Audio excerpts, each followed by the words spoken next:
ওগো, বাড়িতে তো মোটামুটি সমস্যা চলতেছে। চাউল নেই, ডাল নেই, টাকার একটা ব্যবস্থা করো। এইদিকে আবার সাথীর পরীক্ষা সামনে, তাই তাড়াতাড়ি টাকার ব্যবস্থা করো। কিন্তু এই মুহূর্তে আমি এবার কোথায় টাকা জোগাড় করব? কিছু টাকা হাতে থাকতো, সেটাও তো আবুল চাচার কাছে। তুমি একটু আবুল চাচার কাছেই যাও তো, কি বলে। আবুল চাচার তো টাকা দেওয়ার ডেট আরও 2 মাস পর। তাও একটু যাও তো। ঠিক কথা বলেছ। বরং আমি আবুল চাচাকে গিয়ে টাকাটার কথা বলি, আর তুমি আবুল চাচাকে একটু ফোন করে বলিও যে আমি তাদের বাড়িতে যাচ্ছি।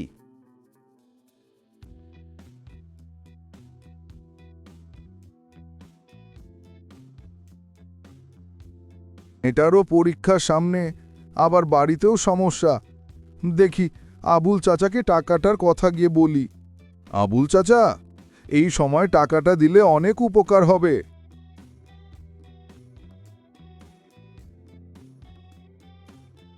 আসসালামু আলাইকুম চাচা, আমি তোমার কাছেই আসলাম।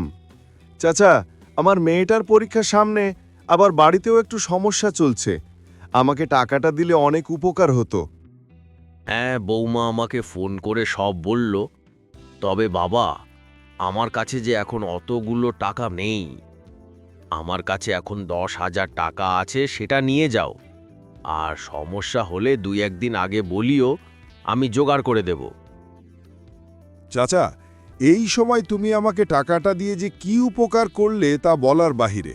আমার না হলে বড্ড সমস্যা হতো। আবুল চাচাকে তো ফোন করে সবই বললাম।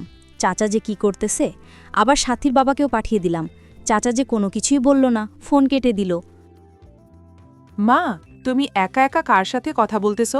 মা, আমি কাল পরশু চলে যাব, কারণ পরীক্ষা এই মাসে। আবুল চাচার কাছে যে টাকাটা পাওয়া যায়, সে টাকাটার জন্য তোর বাবাকে পাঠিয়ে দিলাম। আবুল চাচাকে ফোন করে বললাম সমস্যাগুলোর কথা। হঠাৎ ফোনটা কেটে দিল।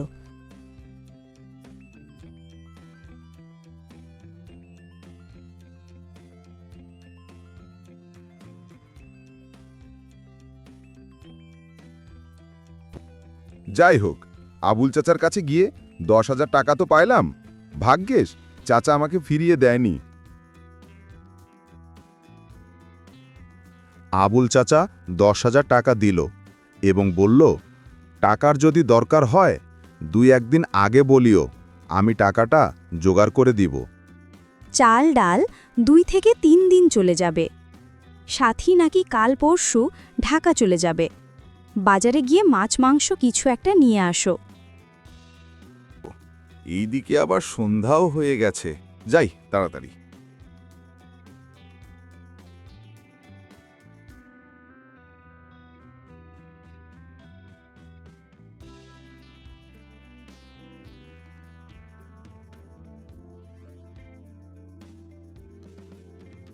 ও দাদা, ইলিশ কত করে কেজি? 500 টাকা কেজি। তাহলে আমাকে 1 কেজি দাও।